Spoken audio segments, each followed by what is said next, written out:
কাহিনী শুরুতে আমরা মেরি নামের এক মহিলাকে তার হাজব্যান্ডের সাথে দেখি। তারা তাদের ছেলে স্টিফেনকে বোর্ডিং স্কুলে নিয়ে যাচ্ছিল।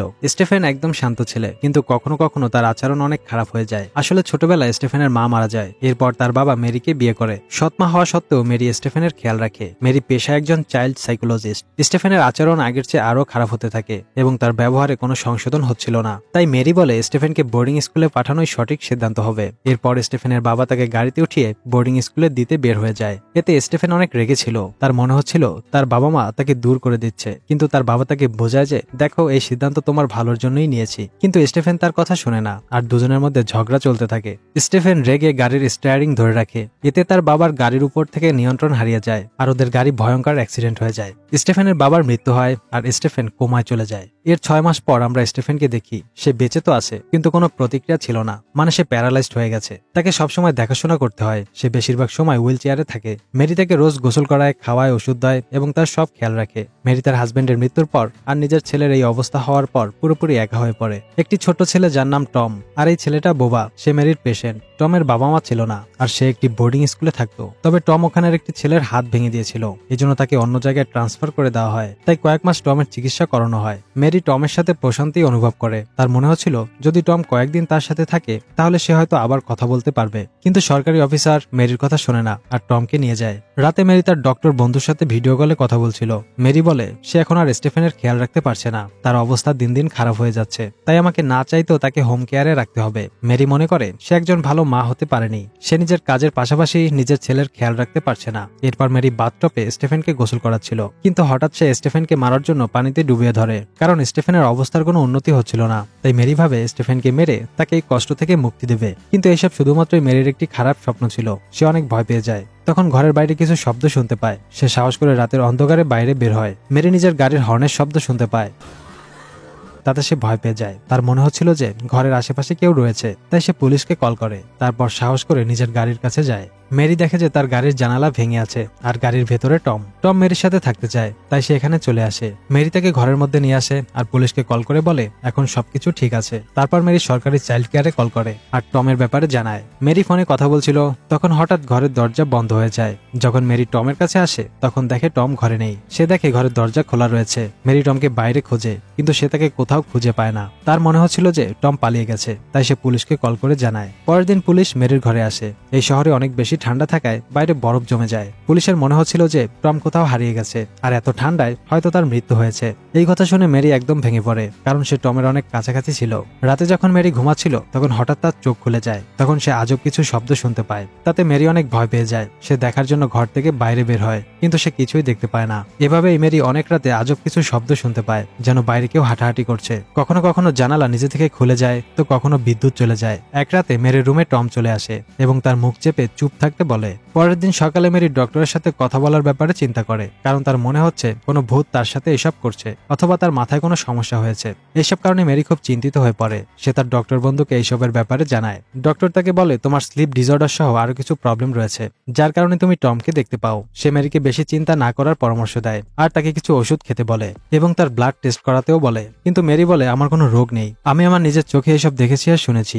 এরপর মেরি নার্সকে ডেকে নিজের ব্লাড টেস্ট করাতে দেয়। পরের দিন মেরি ঘরে এক পেশেন্টের সাথে ছিল। তখন ওই ছেলেটার বাবা তার ছেলেকে নিতে আসে। মেরি ওই লোকটার সাথে দেখা করে। তারা দুজন কিছুক্ষণ কথা বলে। তখন আমরা জানতে পারি লোকটার তার ওয়াইফের সাথে ডিভোর্স হয়েছে। লোকটা মেরিকে ডেটের জন্য জিজ্ঞেস করে, কিন্তু মেরি বলে তার হাজবেন্ডের মৃত্যু হয়েছে কয়েকদিন আগে, তাই সে এখনো এইসব নিয়ে ভাবছে না। মেরি রেগে লোকটাকে না করে দেয়। পরের দিন মেরি বুঝতে পারে সে কোনো কারণ ছাড়াই ওই লোকটার সাথে রাগ করেছে। তাই সে রাতেই লোকটাকে বাড়িতে ডিনারে ডাকে। রাতে মেরি লোকটার সাথে ডিনার করে, আর দুজন নিজেদের ব্যাপারে কথা বলে। মেরি বলে যে স্টিফেন প্যারালাইজড, যার কারণে তাকে স্টিফেনের খেয়াল রাখতে হয়। এজন্য সারাদিন সে বাড়িতে থাকে। ডিনারের পর ওই লোকটা চলে যায়, আর মেরি স্টিফেনকে ঘুম পড়িয়ে নিজেও শুয়ে পড়ে। মাঝরাতে যখন মেরি কিছু শব্দ শুনতে পায় তখন তার চোখ খুলে যায়। মেরি উঠে রুম থেকে বাইরে আসে। সে স্টিফেনের রুমে যায়, কিন্তু স্টিফেন তখন বেডে ছিল না। তখন সে একটি ছোট দরজা থেকে শব্দ শুনতে পায়। যখন মেরি দরজা খুলে দেখে তখন ভেতর থেকে দুটি ছোট হাত মেরির হাত ধরে টানতে শুরু করে। তবে মেরি কোনো রকমে নিজেকে ছাড়িয়ে দরজা বন্ধ করে দেয়, আর পরে সে বেহুশ হয়ে যায়। পরের দিন সকালে মেরি ওই জায়গা থেকে ওঠে। তার মনে হচ্ছিল যে হয়তো এসব স্বপ্ন ছিল,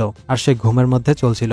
মেরি স্টেফেনের রুমে যায়, তখন সে তাকে বেডে দেখতে পায়। যখন সে স্টেফেনের কাছে যায় তখন সে দেখে স্টেফেনের মুখে চোটের দাগ ছিল।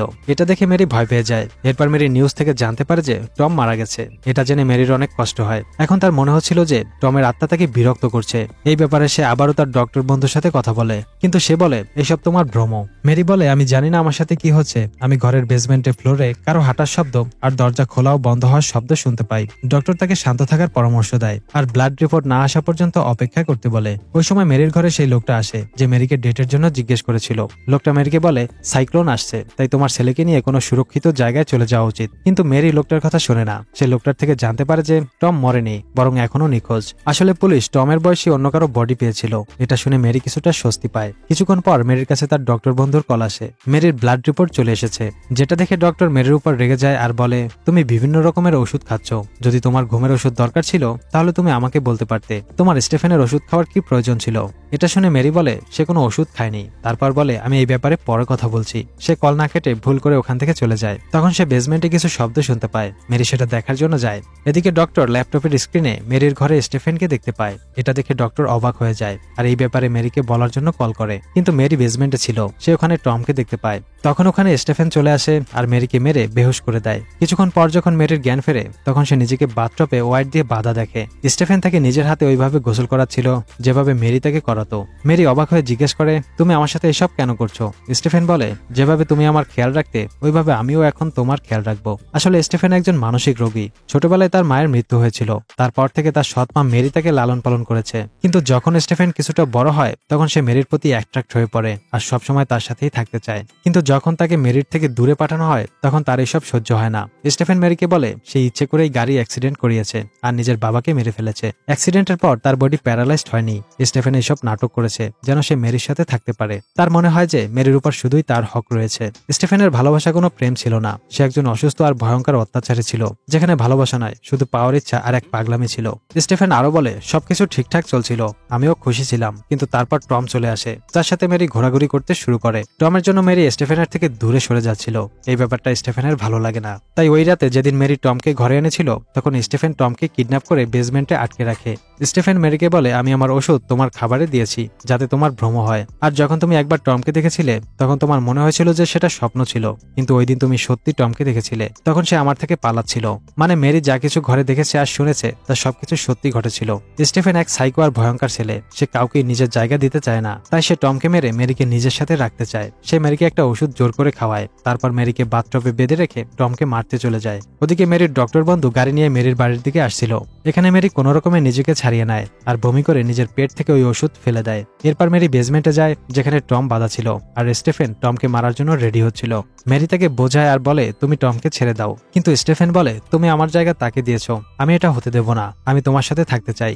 মেরি তাকে নিজের কথায় ফাঁসিয়ে ধাক্কা মেরে ফেলে দেয়। তারপর টমকে নিয়ে বেসমেন্টে যায় আর দরজা বন্ধ করে দেয়। তারপর সে জুতো পরে বাইরে বরফের উপর দৌড়ায়। কিছুটা দূর যাওয়ার পর সে জুতো খুলে ফেলে আর চুপচাপ ঘরের মধ্যে চলে আসে। মেরি স্টেফেনকে ভ্রমে ফেলতে চায় যেন স্টেফেন বরফের উপর পায়ের ছাপ দেখে বুঝতে পারে যে মেরি পালিয়ে গেছে।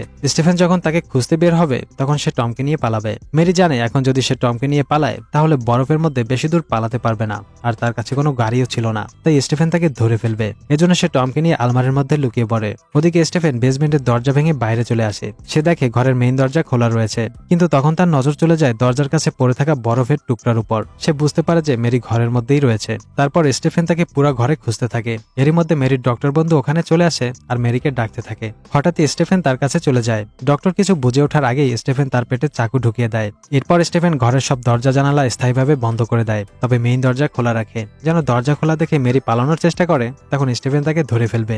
স্টেফেন পুরো ঘরে মেরিকে খুঁজতে থাকে। ওই সময় সুযোগ পেয়ে মেরি টমকে আলমারি থেকে বের করে। সে মেইন দরজার দিকে যাচ্ছিল, কিন্তু যখনই দরজা খোলে তখন বাইরে সেই লোকটার ডেড বডি দেখতে পায় যে মেরিকে ডেটের জন্য জিজ্ঞেস করেছিল আর মেরির কাছাকাছি আসার চেষ্টা করেছিল। তাই স্টেফেন তাকে মেরে ফেলেছে। এটা দেখে মেরির মন ভেঙে যায়। তখন মেরি ডক্টরকে দেখে যে ঘরের মধ্যে জখম হয়ে পড়ে আছে। ডক্টর মেরিকে বলে স্টিফেন এখন পুরোপুরি পাগল হয়ে গেছে, যদি তুমি তাকে হারাতে চাও তাহলে সেটাই করো যেটা সে করতে চায়। ডক্টরের কথা শুনে মেরি টমকে নিয়ে কিচেনে যায়। ওখানে সে একটি গ্লাস ভেঙে টমকে বাইরে বের করে। তারপর যখন সে নিজে বের হতে যাচ্ছিল তখন পেছন থেকে স্টিফেন চলে আসে। সে রেগে টমকে মারতে চায়, কিন্তু মেরি তাকে থামায় আর বলে তোমার টমকে মারার প্রয়োজন নেই, আমি প্রমিস করছি যে তাকে কখনো বাড়িতে আনবো না। মেরি আরো বলে আমি বুঝতে পারিনি যে তুমি এসব আমার জন্য করেছো, যদি আমি আগে থেকে জানতে পারতাম তাহলে কখনোই আমি নিজে থেকে তোমাকে আলাদা করতাম না। স্টিফেন মেরির কথায় কিছুটা শান্ত হয়ে যায়, কিন্তু মেরি তখন স্টিফেনকে আঘাত করে টমকে নিয়ে বাইরে পালাতে শুরু করে। কিন্তু স্টিফেন উঠে যায় আর একটা হাতুড়ি নিয়ে ওদের পেছনে তাড়া করতে থাকে।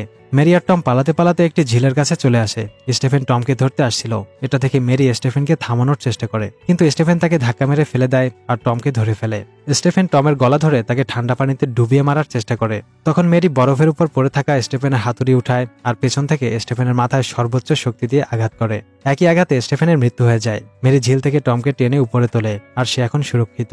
কয়েকদিন পর মেরি টমকে নিয়ে চাইল্ড কেয়ারে যায়, যেখানে মেরি আইন অনুযায়ী টমকে ছেলে হিসেবে পেতে আবেদন জানায়। টম এখন মেরির সাথে অনেক খুশি, দুজন এখন একসাথে এক সুন্দর জীবন কাটাতে প্রস্তুত। মুভি দেখতে চাইলে ডেসক্রিপশন থেকে টেলিগ্রাম চ্যানেলে জয়েন করো। তোমাদের কাছে গল্পটি কেমন লেগেছে কমেন্টে জানাও। এরকম দারুণ সব মুভির এক্সপ্লেনেশন দেখতে ভিডিওতে লাইক দিয়ে চ্যানেলটি সাবস্ক্রাইব করো। আবারও কথা হবে নতুন কোনো গল্প নিয়ে, ততক্ষণ পর্যন্ত আমাদের আগের ভিডিওগুলি উপভোগ করো। Good bye.